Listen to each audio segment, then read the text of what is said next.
Ce qu'on peut dire ambivalente, je crois qu'il a adhéré aux idéaux du surréalisme avec sincérité et il en a très vite fait le tour.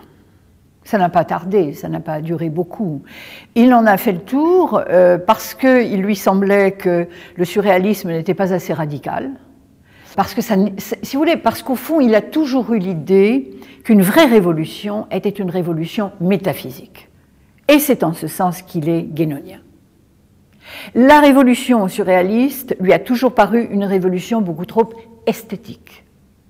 D'autre part, c'était quelqu'un de beaucoup trop indépendant pour accepter disons, la mainmise de Breton sur toutes les activités du groupe. Je veux dire, il n'y avait pas de place pour deux. Artaud avait une personnalité flamboyante et c'était pas possible qu'il partage, si vous voulez, ou qu'il se mette sous la coupe de Breton, avec qui il est d'ailleurs resté en amitié profonde. C'était pourtant quelqu'un qui n'avait pas de volonté de pouvoir, Artaud. Non. De pouvoir sur les autres, non, en tout cas. Mais il ne supportait pas d'être dominé non plus. Non, ça c'est sûr. C'est pour ça d'ailleurs que, au fond, sa proximité est restée beaucoup plus grande avec les membres du grand jeu, c'est-à-dire avec Roger Gilbert-Lecomte et René Daumal, avec qui il entretiendra des relations beaucoup plus profondes, je crois, qu'avec les surréalistes. Alors, expliquez-nous un peu ce qui, finalement, oppose ou distingue vraiment en profondeur les gens du grand jeu et les surréalistes. C'est ça, c'est la question de la nature de la révolution.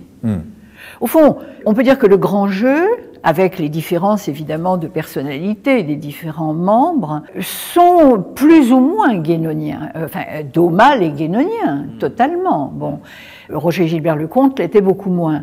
Mais les uns et les autres membres du grand jeu considéraient que la véritable révolution était d'ordre métaphysique, c'était un bouleversement en profondeur de la culture et de l'homme, là où le surréaliste restait tout de même, je dirais, plus tourné vers l'art, vers la provocation artistique, aussi vers le changement des modes de vie, mais disons dans une perspective qu'on pourrait dire plus marxiste.